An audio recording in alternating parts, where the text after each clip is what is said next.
All right, guys, welcome, because we gotta talk about NXT Heatwave, that massive show NXT had on Sunday. Welcome back, everybody. This is NC, the place to be. Chill, Mr. Andy, giving you guys an NXT Heatwave review. That was on Sunday, yesterday, July 7th, and I have to tell y'all right now, man, that show. That was like old school black and gold NXT type show right there. Old school black and gold NXT type show right there. And I'm telling you right now, man, every day I was at work watching it because it came on at when I was at work. I stayed at work to finish watching the whole thing because that's how good it was. And I'm glad I did. Okay? I'm glad I did. So once again, I said when it comes to my wrestling reviews right now, I'm doing a new way of trying to review them. I'm giving y'all like more of a conversation opposed to trying to give y'all play-by-play breakdown of each of the matches like I tried to do. I feel as though that's not my strong suit, especially when I'm by myself. But once again, Prime is on the road, and like I said, he's had a very stressful week and month, to be honest with you. Q-Flow, you say he's be on the road right now because he be doing his music. Also, and then Lady Sketch, like I said, if I'm watching the wrestling, if she watches it, then she watches it. But she's not going off on her own to watch wrestling, okay? So, that's what it's like I said. At Cuarto, I only get about a couple days a week, depending on if I fall on that day. So, right now, I'm going to have to make sure carry this load for you guys until we can get them brothers and sisters back.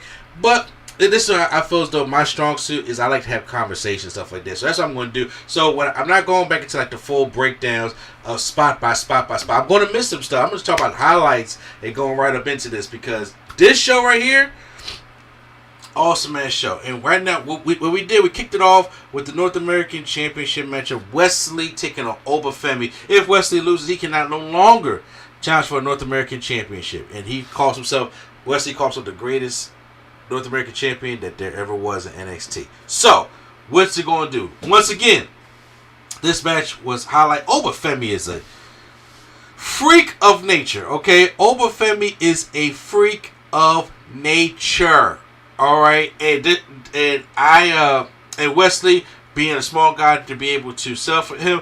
And once again, Wesley did a good job in this matchup to make you try to believe that he do got a fighting chance, but he don't. He don't at all. He hit about like 2 cardiac kicks, and maybe you thought, but it's like, no, there was just one spot where Obafemi has him by the neck, and he goes to throw Wesley over the top rope, but he kind of like falls down and throws Obafemi over the top rope, and then he goes to the outside on the apron, but Obafemi just hits that palm slap right in the chest. My God. Takes him, throws him into the bottom of the ring where that bar and stuff is at. It was just insane. There was one point where Obafemi caught him from a cardiac kick, and I think he tried to give him an F10, but he like dropped him and picked him back up, and then just launched that man in the air, twisted him around, gives him a sit-out powerbomb. Obafemi retains the North American Championship, and I thought it was a good opener. It had a couple missteps, but it wasn't enough to kill the opener for me. It was just great. I like that being the opener. I'm glad it was a great choice of that being the opener. Wesley later on the night talked about, he just lost, and he really felt that he had this one. So on Tuesday, we're going to see what's going on with the future of Wesley. I was like, I don't know if Wesley's coming up to the main roster. I don't know if he's... Me personally, I'm like, I don't mind if he's ready for that, but there's nothing for him to do up there right now. But I do think that, with this TNA crossover, you can get him back with his radicals, saying, and do something like that. Or he could just start going for the NXT Championship. He can do that. I mean, but shit, the way that picture's looking right now, I don't know he want to be up in that neither. So it still gives us a hook to check out NXT come Tuesday, right? Next up, we have for the Women's North American Championship, Kalani Jordan taking on Sol Roca. Let me tell y'all something. I have not yet seen a women's match this acrobatic before. I'm talking about, this gave me, it's not what it is, but I'm just saying, but it gave me, what I say, I see people online talk about some Osprey and Ricochet type thing, but I'm not going to go that far, but the way they were countering each other's moves, back and forth, landing on their feet, not letting the other one doing cartwheels and front flips and back flips, and like when Sol Roca went for a face buster, Kalani Jordan went for a handstand. That is insane, okay? And it was like, give a hand clap to these sisters out here because they out there doing their thing. Soroka, while Kalani Jordan's getting up on the ropes, gives her a 450 clothesline. What? Off the top, a 450, not a 450 splash, a 450 clothesline. And I'm like, that's fucking insane. Also, throughout the matchup, Kalani Jordan gives Soroka a poison rana, and then she rolls to the outside. Then she goes and gives her a springboard moonsault to the outside. These women are hell out of athletic. And if you thought that Kalani Jordan wasn't ready for the head of that championship, man, think again, because this woman is good. And I'm like, it's the first time I actually got to see her showcase. It's not a tag match, and just to show how athletic she is. Like I said, what did I say before one of my shows? Y'all go back to one of my shows when they was releasing anybody. I said, I don't give a damn about Dana Brooke. I want to know who that sexy sister that be with Dana Brooke. What's she about? That was Kalani Jordan. Well, we know what she about right now. Okay? That's what it is. The finish came when they were on the top rope, and it gave me NXT TakeOver Brooklyn vibes, where Kalani Jordan gives Soroka a poison rana from the top rope, and then she gives her a split-legged moonsault to retain the Women's North American Championship. I thought it was an excellent matchup. I thought it was very acrobatic and very athletic. It's something to really go back and see. I was like, oh man, they just keeping the pace going, because that's hard to follow over Femi and Wesley, and they did that. So I'm happy for those ladies. Next up, we had Nathan Frazier and Axiom. What's her team name? I forgot the team name. Taking on Chase U, Andre Chase, and Duke Hudson. When I tell you, this gave me the Revival Alpha Academy. This gave me, DIY and AOP.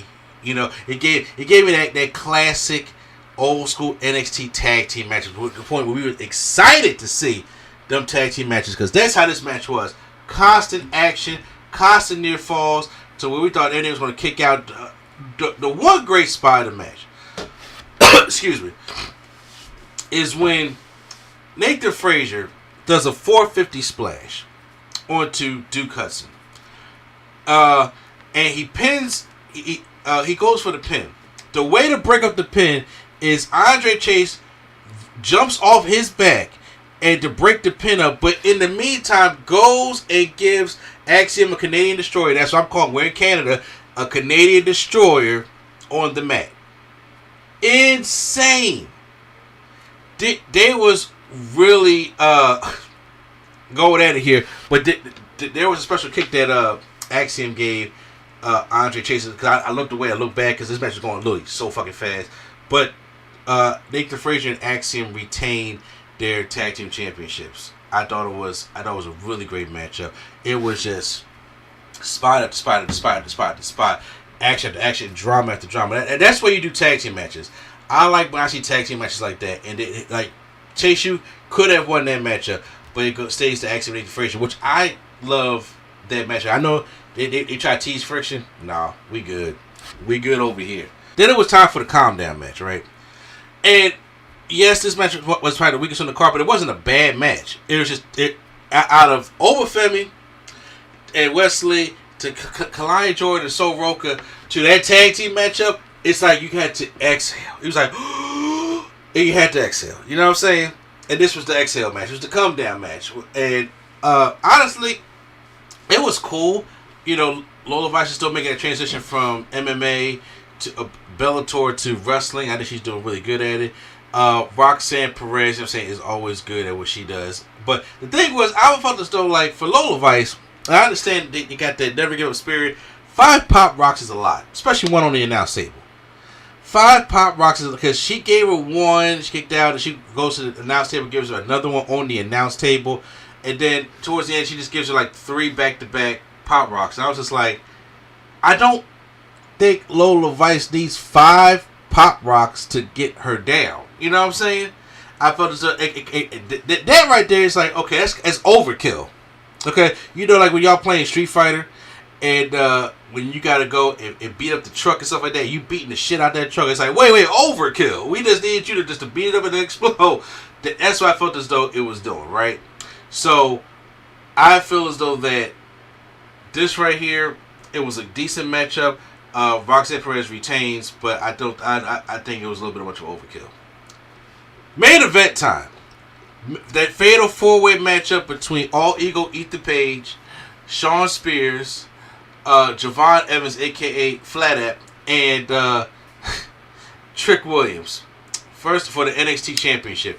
Trick Williams came out there supporting like some Harlem Heat inspired tights. So, Booker T was already hyped for that. What? Yeah.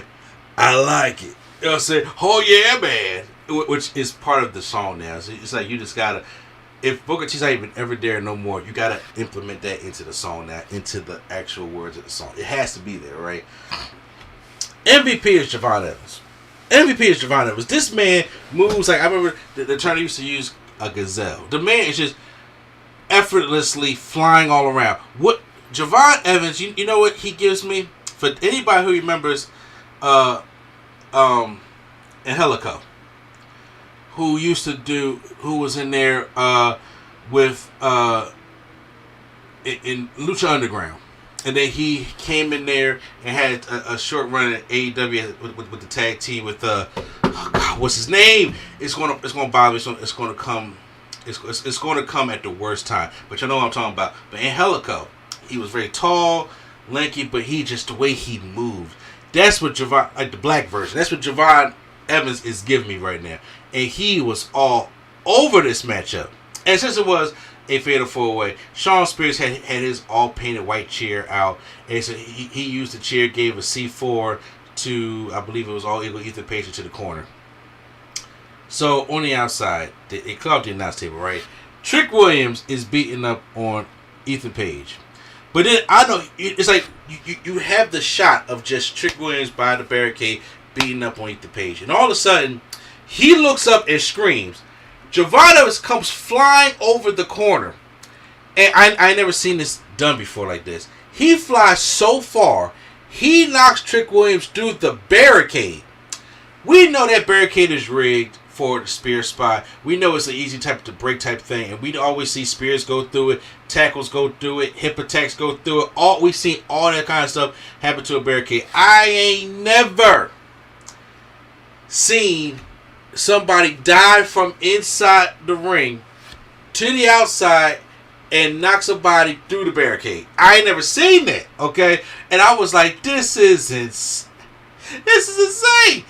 Javon Evans is crazy, right? And so when we go back into fighting more back into the ring, another hot spot for the matchup. They cleared the announce table, right? And Shawn Spears teased that he's going to suplex Javon Evans to this table, right? But he knocked Shawn Spears down. And I really thought it was going to be Javon Evans doing, because the way I seen Trick Williams out there and Shawn Spears out there too. And they were kind of like leaning on the table. If anybody remembers Money in the Bank 2010, where it was either Money in the Bank or Extreme Rules. I'm not necessarily sure. I'm going to go Extreme Rules.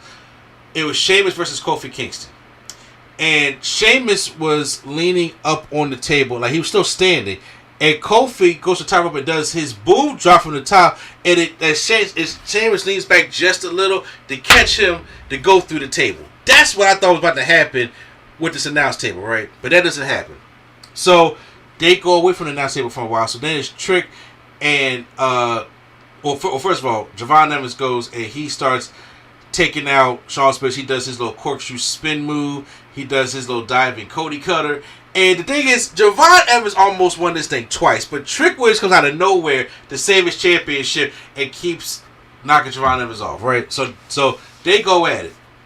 He knocks Javon Evans onto the apron. Javon goes for a springboard, and Trick Williams pushes him off, and he flies back and goes to the announce table, and he caught the edge of that announce table. It gave me that Shawn Michaels WrestleMania 24 with Ric Flair where he did the moonsault and like his stomach hit right on the announce table. That's what it was giving me, right? He falls backwards until this announce table hits the side. I'm thinking he's done. I'm like, okay, they took out Javon Evans. Now you got to focus on Shawn Spears and Ethan Page, right? So then when they do that, Ethan Page goes and hits his All Eagles edge. And then I believe he tries to do it on. It's a Trick was or something, I can't remember. But whoever it was on, Javon Evans survived and breaks up the count. And I'm like, what? I thought he was gone. He was out of it. So here comes one of the most creative finishes I've seen in a while. Because I did not see it coming. I was genuinely shocked, and I like that about wrestling, right? Javon Evans and Ethan Page are right there by the ropes, and then Sean Spears is on the outside. Trick Williams comes with the trick knee, and Ethan Page moves. It hits Javon Evans, which he falls back, and it hits Spears off the apron. Javon Evans falls down. Then Ethan Page tries to hit Trick Williams. He blocks it and gives him a trick knee, which knocks Ethan Page right on Javon Evans. And then Sean Spears grabs Trick Williams, and he falls to the ground. But Ethan Page falls on Javon Evans. He gets the count. 1, 2, 3. All Eagle Ethan Page is the new NXT champion. And Trick Williams couldn't break it in time. I did not see that coming. I really thought in this matchup it was all going to be Sean Spears takes the pin. That's all I kept saying in my prediction. Sean Spears takes the pin. Trick Williams retains the championship. But that finish was so fucking creative. I loved it. Now All Eagle is on the heel, and now Trick Williams can chase again because Trick Williams is good at chase. Because once again, at first I thought Noam Dar was going to take the championship off Trick Williams because of the stuff they got going on with Metaphor. But even still, you can have Trick Williams chase that belt back, right, and then get it, and then y'all can do the Noam Dar thing there. Because now we got to build the story. Because Trick ain't lose. I mean, he lost the match because he was in it, but then Sean Spears screwed him over. And then Javon Evans, I'm saying, even though he's the rookie here, he takes the pin. But my God, he was the MVP of this matchup. NXT Heatwave was a thumbs up, 10 out of 10 type show. It really was. That is a show that if my wife wanted to see it or we want to go back and see it, I will go watch that again. I will go. A lot of shows on Peacock I don't go back and watch again, but I will go back and watch that again. So you guys can post in the comments down below how you guys felt about Heatwave. I thought it was the better show over the week. I thought it was a good weekend for WWE and wrestling, but I think NXT had the better show than Money in the Bank did. But you can post in the comments down below. Hit the like button. That really helps out the video. Hit the subscribe button. I see people watching the videos, but y'all gotta subscribe, man. Subscribe to help me get up there. I'm trying to get my confidence back to get to my original goal, which was 100,000 subscribers. I was not halfway there, but I was on the pathway when I had about 15,000 last channel. I'm trying to get it back, okay? So make sure y'all guys hit that subscribe button. And say we're going to be out here, man. Once again, man, this is NC, the place to be. Chill Train Mr. A&D. The Nerd Coalition is out, man. I appreciate y'all.